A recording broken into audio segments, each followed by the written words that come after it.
नहमदहु व नसल्ली अला रसूलिल करीम, अम्मा बाद।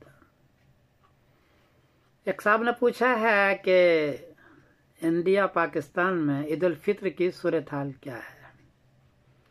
जवाब अर्ज है कि 20 अप्रैल बरोज जुमेरात को इंडिया में चांद को चाहिए 3 डिग्री, बर्मा में चांद को चाहिए 2 डिग्री, बांग्लादेश में चांद को चाहिए 3 डिग्री, कराची में चांद को चाहिए 3 डिग्री, पेशावर में चांद को चाहिए 3 डिग्री, नेपाल में चांद को चाहिए 3 डिग्री और अफगानिस्तान भी चांद की ऊंचाई है सिर्फ 3 डिग्री।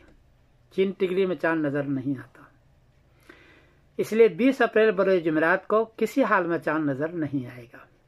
फिर दूसरी बात है कि इसी 20 अप्रैल को ग्रीनिच टाइम के एतबार से 4:16 पर सूरज ग्रहण भी है और सूरज ग्रहण के दिन चांद नजर नहीं आता। उस टाइम से 22 घंटे के बाद चांद आसमान पर दिखने के काबिल बनता है, तब नजर आता है। इस एतबार से भी 20 अप्रैल बरोज जुमेरात को चांद नजर नहीं आएगा। कोई आदमी अगर गवाही लेता है, गवाही बहरहाल झूठी है। 21 अप्रैल बरोज जुमा को इंडिया में चांद को चाहिए 16 डिग्री, बर्मा में चांद को चाहिए 15 डिग्री, बांग्लादेश में चांद को चाहिए 15 डिग्री, कराची में चांद को चाहिए 16 डिग्री, पेशावर में चांद को चाहिए 16 डिग्री, नेपाल में चांद को चाहिए 15 डिग्री और अफगानिस्तान में चांद को चाहिए 16 डिग्री।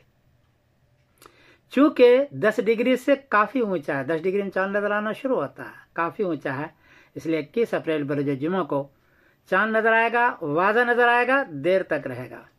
और 22 अप्रैल बरोज शनिचर को इस सारे खित्ते के अंदर बर्मा से लेकर के अफगानिस्तान तक, बल्कि आगे तक 22 अप्रैल बरोज शनिचर को ईद उल फित्र होगी इंशाअल्लाह अज़ीज़।